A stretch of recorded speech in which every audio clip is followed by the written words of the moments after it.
خب بچه‌های عزیزم، اینم یکی از شعرهایی که من سال 93 تو اصفهان نوشتم.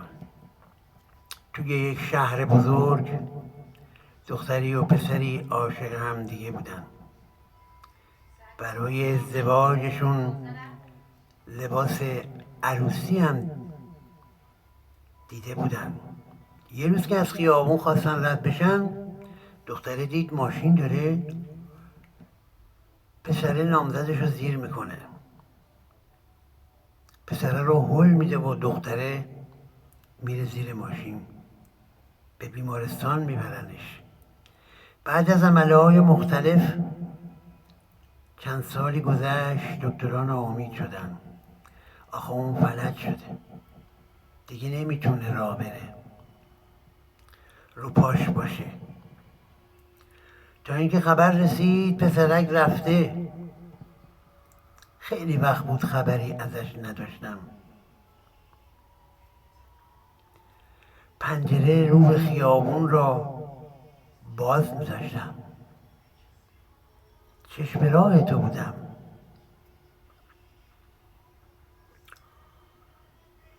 برای دیدن تو تنها چشامو رو هم نذاشتم.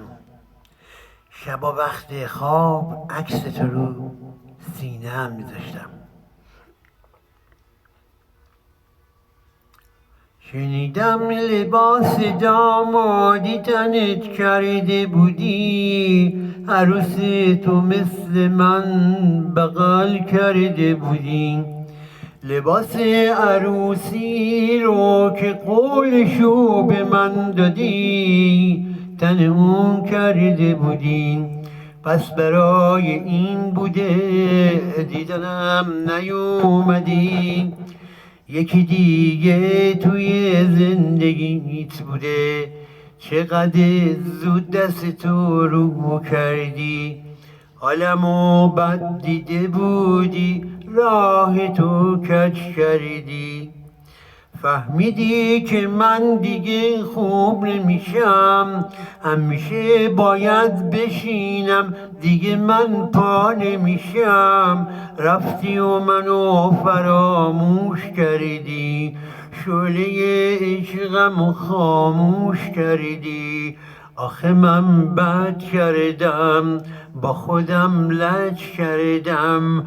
جواب خوبی بدی بود، اگه هر کی ندونه جونمو برای تو صد کردم. خدا که بهتر میدونه، اگه هر کی ندونه. خدا که بهتر میدونه، چقدر زود دست تو رو کردی. حالمو بد دیده بودی، راه تو کج کردی.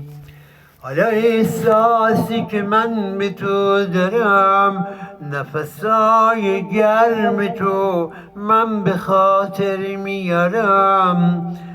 بذار دینمو به تو ادا کرده باشم، یه دعا برای خوشبختی تو کرده باشم. چقدر زود دست تو رو کردی، حالمو بد دیده بودی، راه تو کج کردی. روزگار با آدماش چه میکنه،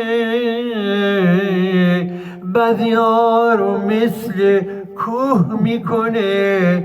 بعضی ها که تحمل ندارن، راه زود گم میکنن. بعضی ها که تحمل ندارن، راه زود گم میکنن.